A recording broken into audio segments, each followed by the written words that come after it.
Hello friends, ഇന്ന് ഉണ്ടാക്കാൻ പോകുന്ന ഒരു ചിക്കൻ റെസിപ്പിയാണ്. എൻ്റെ പേര് ഹണി ചിക്കൻ എന്നാണ് എൻ്റെ പേര്. പിന്നെ ഞാൻ 900 ഗ്രാം ചിക്കൻ എടുത്തിട്ടുണ്ട്. അത് മാഗ്നേറ്റ് ചെയ്യാൻ ആവശ്യമായ സാധനങ്ങൾ: മുട്ട വേണം, 4 മുട്ട അതിനായിട്ട് എടുത്തിരിക്കുന്നത്. പിന്നെ കോൺഫ്ലവറിൻ്റെ പൊടി, അതൊരു 8 ടീസ്പൂൺ കോൺഫ്ലവർ എടുത്തിട്ടുണ്ട്. പിന്നെ 6 ടീസ്പൂൺ മൈദ മാവ് എടുത്തിട്ടുണ്ട്. ഇതൊക്കെ നമ്മൾ മാഗ്നേറ്റ് ചെയ്യാൻ ഉപയോഗിക്കുന്നുണ്ട്. പിന്നെ അതിനാവശ്യമായ 4 teaspoon soya sauce, 4 teaspoon honey തേൻ എടുത്തിട്ടുണ്ട്. പിന്നെ 2 ടീസ്പൂൺ പെപ്പർ പൗഡർ. ഓക്കെ, അപ്പോൾ വേറെ മുളക് പൊടിയും ചേർക്കുന്നില്ല, പെപ്പർ പൗഡറാണ് ചേർക്കുന്നതിനകത്ത്. പിന്നെ ആവശ്യമായ ഉപ്പ്. അപ്പോൾ ആദ്യം നമുക്ക് ചിക്കൻ ഒന്ന് മാഗ്നേറ്റ് ചെയ്തെടുക്കണം. അപ്പോൾ ഇതിനാവശ്യമായ മൈദാപ്പൊടി, കോൺഫ്ലവർ,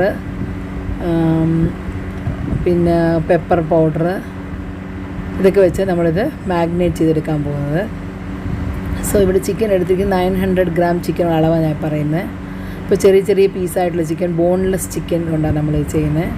നിങ്ങളുടെ ചിക്കൻ എത്രയാണോ അതനുസരിച്ച് ഇതെല്ലാം മാറ്റം വരും. അപ്പോൾ ആദ്യം നമുക്ക് ഈ മുട്ട അടിച്ച് അതിനകത്തൊരു പൊടിയെല്ലാം കലക്കി നമുക്ക് ആദ്യം ചെയ്യാം.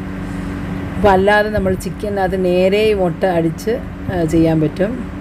അപ്പോൾ ഞാൻ മുട്ട ഇതിനകത്ത് അടിച്ച് അത് കലക്കി ഈ പൊടിയെല്ലാം കൂടെ കലക്കിയിട്ട് അത് കഴിഞ്ഞിട്ടാണ് ചിക്കനകത്ത് അത് ആഡ് ചെയ്യാൻ പോകുന്നത്.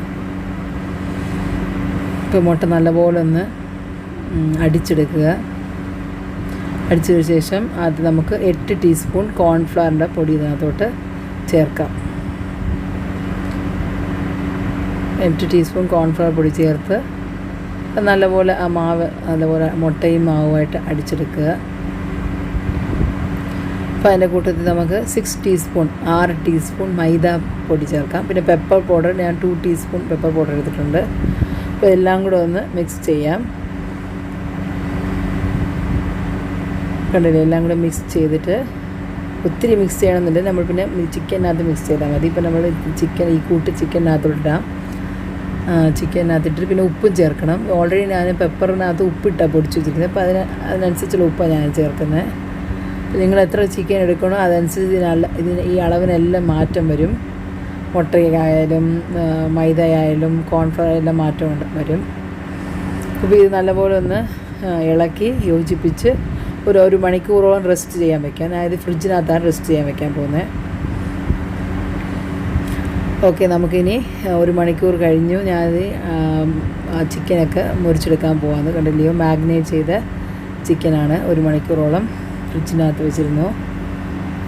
നമുക്ക് ആവശ്യമായ റിഫൈൻഡ് ഓയിൽ ഒഴിക്കാം. വെളിച്ചെണ്ണയ്ക്കകത്ത് ചെയ്യാറില്ല, സാധാരണ റിഫൈൻഡ് ഓയിലും ഒക്കെയാണ് ചെയ്യുന്നത്. ആവശ്യമായ എണ്ണ ഒഴിച്ച് നമുക്ക് എത്ര എണ്ണ വേണം ഒഴിക്കാൻ അതനുസരിച്ച് എണ്ണ ഒഴിക്കുക. അപ്പോൾ എണ്ണ ചൂടായി വരുമ്പം ചിക്കൻ നമുക്ക് ഇടാം. ഈ ചെറിയ തീ ഇട്ട് വേണം നമുക്ക് ഈ ചിക്കൻ മുറിച്ചെടുക്കാൻ. ഒത്തിരി തീ ഇട്ട് മുറിക്കരുത്, ചെറിയ തീ തന്നെ ഇത് ചിക്കൻ മൊരിഞ്ഞ് കിട്ടണം. അപ്പോൾ നമുക്ക് കുറച്ച് ഇട്ടാണ് ഇത് നമുക്ക് ചെയ്തെടുക്കാം. ഇത് സാധാരണ നമ്മൾ ചിക്കൻ കറി ഉണ്ടാക്കുമ്പം മുളക് പൊടി, മല്ലിപ്പൊടി, മസാലപ്പൊടിയൊക്കെ ചേർക്കും. ഇതൊന്നും ഇതിനകത്ത് നമ്മൾ ചേർക്കുന്നില്ല. ഇതിൻ്റെ ടേസ്റ്റ് ഡിഫറെൻ്റ് ആയിരിക്കും. നമുക്ക് വല്ലപ്പോഴൊക്കെ ചെയ്ത് നോക്കാം. ഇത് ഇപ്പോഴും ഒരേ ടേസ്റ്റ് അല്ലാതെ ഇത് വേറൊരു ടേസ്റ്റായിരിക്കും. അപ്പം എരി എന്ന് പറയാൻ കുരുമുളക് പൊടിയുടെ എരി മാത്രമേ ഇതിനകത്തുള്ളൂ. അപ്പോൾ അങ്ങനെ ഞാൻ ഇത്രയും ചിക്കൻ ഇതിനകത്തിട്ടു. ഇത് സിമ്മിലാക്കി ചെറിയ തീ തന്നെ വെച്ച് നമുക്കിത് മുറിച്ചെടുക്കാം. ഇത് നമ്മൾ ചോറിൻ്റെ കൂടെയും ചപ്പാത്തിയുടെ കൂടെയൊക്കെ കഴിക്കാൻ നല്ലതാണ്. അല്ലാതെ ഈവനിങ് സ്നാക്സ് ആയിട്ടും കഴിക്കാൻ പറ്റും. സോ അപ്പോൾ ഞാൻ കണ്ടില്ലേ തിരിച്ചിട്ടു. ഇപ്പോൾ ഞാനിത് ഒരു സൈഡ് തിരിച്ചിട്ടിട്ടുണ്ട്. അതുപോലെ അടുത്ത സൈഡ് നമുക്കൊന്ന് മൊരിച്ചെടുക്കണം. വെറുതെ കഴിക്കാൻ നല്ല സ്വാദാണിത്.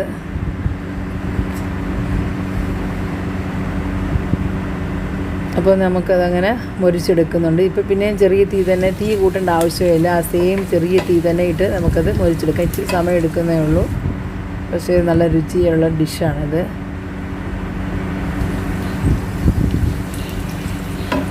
അത് കണ്ടില്ലേ, ഇതെല്ലാം ചിക്കൻ എല്ലാം മൊരിഞ്ഞ് വന്നിട്ടുണ്ട്. നമുക്കിതിനി അടപ്പത്ത് നിന്ന് എടുക്കാം.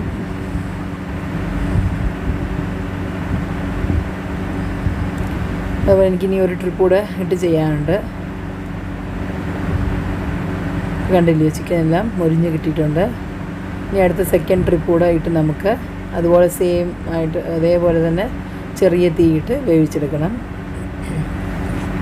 എൻ്റെ ഇടയ്ക്ക് ഇതിൻ്റെ കൂടെ കഴിക്കാൻ ചപ്പാത്തി ഉണ്ടാക്കുന്നുണ്ട്. ചപ്പാത്തിയുടെ കൂടെയും ചോറിൻ്റെ കൂടെയൊക്കെ ഇത് കഴിക്കാൻ നല്ലതാണ്. ഇന്ന് രാത്രി ഞങ്ങൾ ഡിന്നറിന് ചപ്പാത്തി ഉണ്ടാക്കുന്നത്. അപ്പം ചപ്പാത്തിയുടെ കൂടെ കഴിക്കാനും ഇത് നല്ലതാണ്. അങ്ങനെ ചപ്പാത്തിയും ഹണി ചിക്കനും കൂടാതെ ഡിന്നർ കഴിക്കുന്നത്. ഓക്കെ, നമുക്കിനി അത് ചെയ്യാനുള്ളത് അടുത്ത വെളുത്തുള്ളി ഒരു 7-8 വെളുത്തുള്ളിയോളം എടുത്തിട്ടുണ്ടായിരുന്നു. അത് ഞാനൊന്ന് വഴറ്റിയെടുക്കുവാണ്. അത് അരച്ച് അത് വഴറ്റിയെടുക്കുക. അതിൻ്റെ കൂടെ 4 ടീസ്പൂൺ തേൻ എടുത്ത് വെച്ചിട്ടുണ്ടായിരുന്നല്ലോ, അത് ഇപ്പോൾ ഒഴിക്കുന്നുണ്ട്. 4 ടീസ്പൂൺ തേൻ ഒഴിക്കുന്നുണ്ട്. പിന്നെ സോയാ സോസ് ഒഴിക്കുന്നുണ്ട്. അപ്പോൾ ഇതൊന്ന് ചൂടായി കിട്ടണം. സോയാ സോസും ഹണി ചിക്കനാണല്ലോ, അപ്പം തേനും സോയാ സോസും നമ്മളിതിനകത്ത് ഒഴിക്കുന്നുണ്ട്. അതാണ് അതിൻ്റെ പ്രധാന രുചി എന്നുള്ളത്. അല്ലാതെ വേറെ മുളക് പൊടി, മല്ലിപ്പൊടി, മസാല കൂട്ടേണ്ട ഒന്നും രുചി ചെയ്യുന്നതില്ല. ഇത് എൻ്റെലി ഡിഫറെൻ്റ് ആയിട്ടുള്ള രുചിയാണ് കിട്ടുന്നത്. അപ്പോൾ ഇതെല്ലാം കൂടെ നല്ലപോലെ ഒന്ന് യോജിപ്പിച്ചെടുക്കുക. തേനിൻ്റെയും സോയാ സോസിൻ്റെയും എല്ലാത്തിൻ്റെയും രുചിയാണ് കിട്ടി നല്ലപോലെ യോജിപ്പിച്ചെടുക്കുക. അപ്പോൾ അങ്ങനെ നമ്മുടെ ഇത് റെഡി ആയിരിക്കുന്നു ഹണി ചിക്കൻ. നമുക്ക് ടേസ്റ്റ് ചെയ്ത് നോക്കാം എങ്ങനെ ഉണ്ടോയെന്ന്, ഉപ്പൊക്കെ ഉണ്ടോയെന്ന്. വേണമെങ്കിൽ ഉപ്പ് വേണമെങ്കിൽ ചേർക്കണമെങ്കിൽ ചേർക്കാം. ഇപ്പോൾ ഞാൻ ഇതിന് കറക്റ്റ് ഉപ്പാണ്. ഓൾറെഡി നമ്മൾ ഉപ്പ് ചേർത്തിട്ടുണ്ടല്ലോ മാഗ്നേറ്റ് ചെയ്തു. പിന്നെ സോയ സോസിന് ഉപ്പുണ്ട്, പിന്നെ ഉപ്പ് ചേർക്കേണ്ട ആവശ്യമില്ല, കറക്റ്റാണ്. അപ്പം അവസാനം നമുക്ക് ഇതിനകത്ത് ഇച്ചിരി വെള്ള എള്ള് ഒന്ന് എണ്ണയ്ക്കകത്തിലൊന്ന് വറുത്ത് ചേർക്കാം. അപ്പോൾ ഞാൻ ഇച്ചിരി വെള്ള എള്ള് ചേർക്കുന്നുണ്ട്.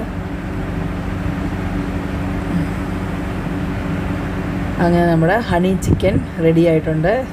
അപ്പോൾ നിങ്ങളെല്ലാവരും ഇത് ട്രൈ ചെയ്ത് നോക്കണം. ഇത് നല്ലൊരു റെസിപ്പിയാണ്. വെറുതെ കഴിക്കാമെന്നുള്ളതാണ്, ഈവനിങ് സ്നാക്സ് ആയിട്ട് കഴിക്കാമെന്നുള്ളതാണ്. എല്ലാം ട്രൈ ചെയ്ത് നോക്കുക. Thank you.